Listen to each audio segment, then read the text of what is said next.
Welcome to my Learning Design and Technology Genius Hour project, Culturally Responsive Teaching, from Dependence to Independence. Over 75 years ago, W.E.B. Du Bois warned against the neglect of gifted and talented minority students. The reality today in 2020 is that African American children are overrepresented in special ed programs and underrepresented in gifted programs. You can see from the graph here the disparities in reading and math achievement among white students in green, Black students in blue, and Hispanic students in yellow from the year 2015. According to Hammond, for culturally and linguistically diverse students, their opportunities to develop habits of mind and cognitive capacities are limited or non-existent because of educational inequity. The result is their cognitive growth is stunted, leaving them dependent learners, unable to work to their full potential. So this, as educators, is our challenge. For too long, our schools have failed our students of color. The good news is that research continues to mount showing that culturally responsive teaching, or CRT, works. It has been shown to increase attendance and GPA. Culturally responsive pedagogy is shown to increase critical thinking, knowledge facilitation, and empowers students both academically and intellectually. And as Ladstone-Billing notes, making curriculum culturally relevant is, quote, just good teaching. Research shows that CRT can help our students of color and all students become the independent learners we know they can be. So, what is culturally responsive teaching? Jan Kleiber cautions teachers that CRT is not, as many believe, just about developing relationships with students. Zaretta Hammond underscores this point when she compares the relationship building component of CRT to an on-ramp of a highway. Although relationship building is a necessary first step of culturally responsive teaching, it is just the beginning of the journey, not the destination. Greiner and Stewart define CRT as using the cultural knowledge, prior experiences, frames of reference, and performance styles of ethnically diverse students to make learning encounters more relevant to and effective for them. The goal of CRT is to move students from dependent learners to independent learners. Any discussion of CRT needs to begin with a definition of collectivism. Collectivism is a deep cultural archetype from African, African American, Latin American, and Asian cultures, among others. In a collectivist culture, relationships are the foundation of all cognitive endeavors. Collectivist cultures focus on interdependence and group success versus individual achievement. It is collaborative and relational. So this is the cultural frame of reference our students of color are coming to us with, and it often conflicts with the individualistic, deep cultural framework many white European teachers approach their classes with. The American ideal of independence, making it on your own, is often at odds with this collectivist cultural archetype.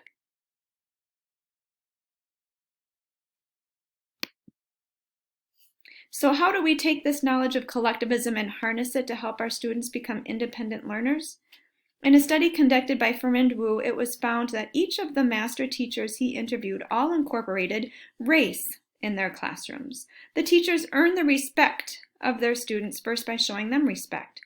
They act immediately as resources for student needs in or out of the school day. They welcome honest two-way communication. They find ways to celebrate successes, big and small, and encourage students with positive letters or calls home, shout-outs on websites, and more. Building community. Hammond says routines make space for the important, affirming communal activities that create social bonds among students. In addition to routines, rituals such as recitation of multicultural poems, songs, sharing and reflecting on community wisdom also build community. And don't underestimate the power of games, not only to build community, but also to help make information stick. Remember, CRT is just good teaching for all students. Everyone, not just our students of color, enjoys and learns from being in a community. Using prior knowledge and making connections. Ask teachers why they love teaching, and many will speak to how rewarding seeing that aha moment is. That happens when students make the connection between their background knowledge and what they are now learning. This is another reason why building strong relationships is so important in a culturally responsive classroom. When you know what your students' interests and talents are, you can help them make connections. Education professor and author Christopher Emdin states that when students see themselves in the curriculum, they develop stronger relationships with both their teachers and peers, and with the content as well. He states that student-centered teaching requires the teacher to be creative enough to make connections between students' gifts and the content. For instance, a teacher may incorporate the physics of basketball, the biology of beatbox, and the history of dance into lessons.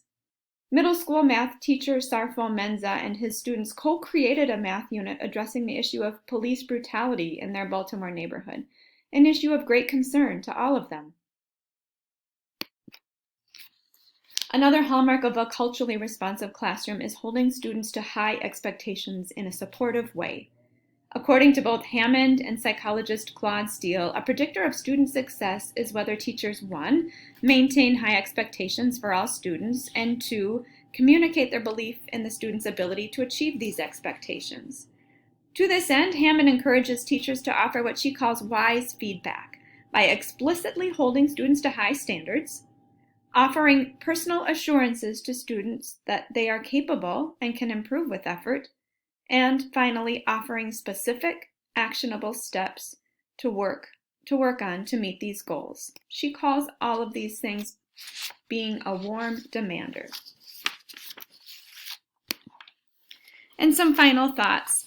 Any one of the aspects discussed today about what being a culturally responsive teacher looks like could have been an extensive study in and of itself, building trusting relationships in a community of learners, helping students make connections to their learning, creating a student-centered classroom, learning how to provide meaningful feedback which challenges yet supports students. Becoming a culturally responsive teacher will be a lifelong journey of continual reflection and improvement in all of these areas. It will be well worth the effort as we help all of our students move from depending on us as teachers to becoming the independent, lifelong learners we know they can be. Thank you for listening. The following slides show my references.